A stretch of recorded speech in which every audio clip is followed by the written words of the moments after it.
Friends, good afternoon all of you, and today's in this video I am going to share with you about UP TET and analysis full video, and this is part 3. Okay, I have already uploaded 2 videos on my YouTube channel. My channel name is IS Abhyarthi. Okay, you can go and search it and watch it, and let's start. Okay. 135 question number. समुद्री तल के नीचे स्थित महासागरीय स्थलमंडल सामान्यतः basalt और गैसों के चट्टानों से बना होता है। लौह और मैग्नीशियम से भरपूर इन चट्टानों को सामूहिक रूप से क्या कहा जाता है? मैफिक कहा जाता है। ठीक, नेक्स्ट है, शीत युद्ध के दौरान भारत ने किसी भी प्रमुख शक्ति गुट में शामिल होने से बचने के लिए कौन सी नीति अपनाई थी? गुट निरपेक्षता।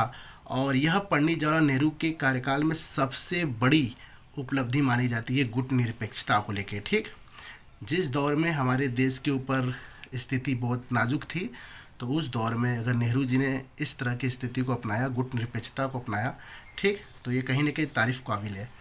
नेक्स्ट है, समाजशास्त्री जॉन ब्रेमन के अनुसार फुट लॉय लेबर कहे जाने वाले श्रमिकों की प्रमुख विशेषता क्या है?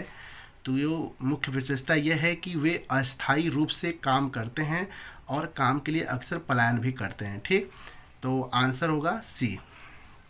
नेक्स्ट है, सर्क और फ्योर्ड के क्या उदाहरण है? तो आंसर हो गए हिम नदीय और अपरदनात्मक स्थल रूप, आंसर डी। नेक्स्ट है 139, निम्नलिखित में से कौन सा उर्वरक कृषि मिट्टी में कैडमियम संदूषण का सबसे आम स्रोत है? Rock phosphate. नेक्स्ट है, 6वीं शताब्दी ईसा पूर्व के दौरान भारत का किसी विदेशी साम्राज्य से पहला बड़ा टकराव हुआ जब उत्तर पश्चिमी भारत के कुछ हिस्सों को मिला लिया गया। इस विस्तार के लिए कौन सा साम्राज्य जिम्मेदार था? तो वो साम्राज्य का नाम क्या था? अचमेनिद। ओके, अचमेनिद। अब क्वेश्चन नंबर 41 यानी 141 है, जलपान के बाद प्रतिकूल पर्यावरणीय परिस्थितियों के लंबे समय तक संपर्क में रहने के कारण एक गैर सुप्त परिपक्व बीज में उत्पन्न होने वाली सुप्तता को क्या कहा जाता है? तो द्वितीयक सुप्तावस्था कहा जाता है। ठीक, 142 है, भारत का सर्वोच्च खेल सम्मान कौन सा है जिसे मूल रूप से राजीव गांधी खेल रत्न पुरस्कार से के रूप में स्थापित किया गया था और प्रधानमंत्री नरेंद्र मोदी ने एक महान हॉकी खिलाड़ी के सम्मान में इसका नाम बदल दिया। तो इन्होंने लिखा मेजर ध्यानचंद खेल रत्न पुरस्कार। ठीक, अब क्वेश्चन नंबर 143 है, निम्नलिखित में से कौन सा विकल्प सामाजिक अध्ययन की शिक्षण अधिगम प्रक्रिया के अंतर्गत रचनात्मक मूल्यांकन की प्रकृति को सर्वोत्तम रूप से दर्शाता है? सतत प्रक्रिया।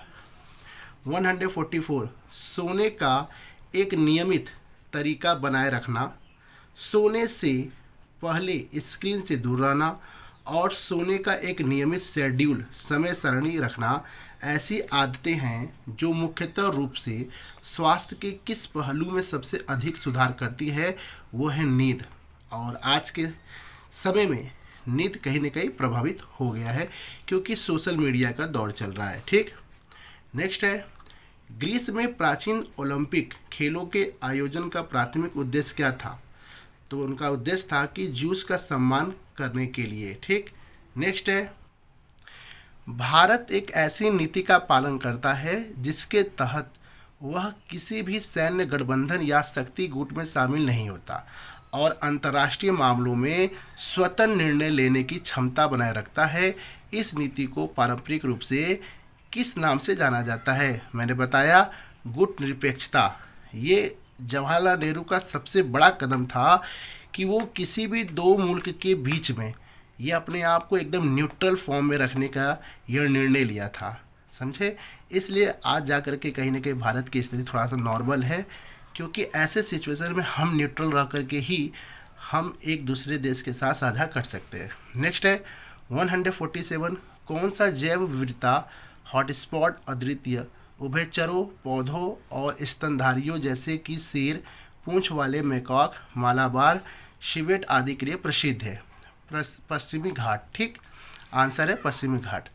निम्नलिखित में से कौन सा पौधा बालों जैसी संरचना वाले हल्के बीज उत्पन्न करता है जिससे वे हवा के प्रवाह द्वारा आसानी से उड़ जाते हैं? Cotton would. ओके, मैंने नारियल लगाया था जो कि मेरा आंसर गलत है। 149 है पूर्व औद्योगिक बागवानी सोसाइटी में भोजन उत्पादन की कौन सी विधि प्राथमिक निर्वाह रणनीति के रूप में कार्य करती थी? बुनियादी हस्त औजारों का उपयोग करके बगीचे के भूखंडों की खेती। ठीक, अब 150 है क्वेश्चन नंबर। भूमध्य सागरीय जलवायु में उगने वाले फूल मुख्य रूप से किस पर्यावरणीय स्थिति में जीवित रहने के लिए अनुकूलित होते हैं?